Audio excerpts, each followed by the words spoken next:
Hello guys, dito na naman po ang yung Kuya Fidimix Vlog, ang yung content creator na masayahin. Tingnan po natin kung gaano katibay ang bed na to. Yan. Yan, tingnan niyo po, wala na pong hukay-hukay. Oh, yan po, kita niyo. Yan po, kita niyo po. Gawang sulit-sulit talaga oh. Oo, hindi ka na maghukay dito. Tingnan nyo. Lahat po tornilyo. Ginagamitan po ng yan, mga power tools. Mga torque cranes po yan. May mga sukat po yan. Opo. Assembly lang talaga po. Ayan. Pag ganito po, na-inspect na po kasi may mga marker, may mga marking na eh.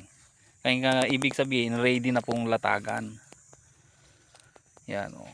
Kita nyo na. Puro nuts po.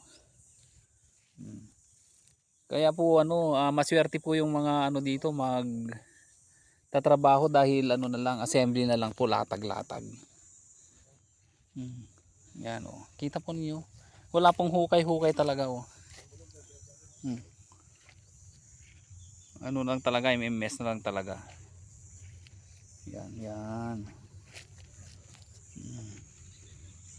Kita niyo po yan. Oh. Wala na pong hukay-hukay. Ayan oh. Kita niyo yung mga C-channel ang ginagamit sila.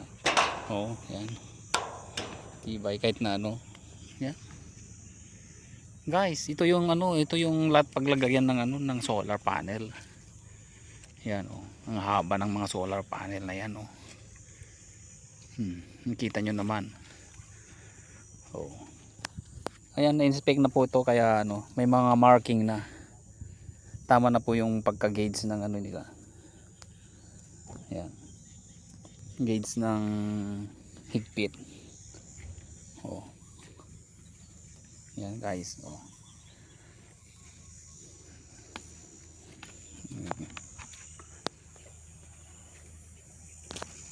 Guys, kita nyo yan. Oh, yan, ang dami niyan. Ilang hektarya po yan kahit na ang bali ang expected na contract nito ay 2.5 years.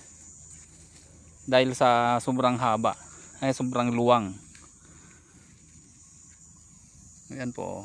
Kita nyo ready to laying maglagay ng solar panel. Oh, mag-install na lang tapos installation na. Yan. Opo, sukat. Yan lang naman ang medyo mahira nila na hihirapan sila yung lining yan. Pag-align. Oh. Kailangan maka-iswala ka diyan. Umpisa diyan. Yung ginawa na sa cordon. Ayan po, yan. Kita nyo na po. Yan. Yan, sila na mag-install ng ng wiring. Oo, di ewan ko po kung sila na din. Dapat talaga sarili mo para wala silang problema kagaya din sa ginawa namin. Yan po. Mahirap makita na si engineer, maliit kasi. Oo, yan. Okay guys, thank you very much. Nakita nyo na naman po kung gaano katibay ang materials, kung paano ang nila. Saan ba yan yung mga yung sinamahan niya?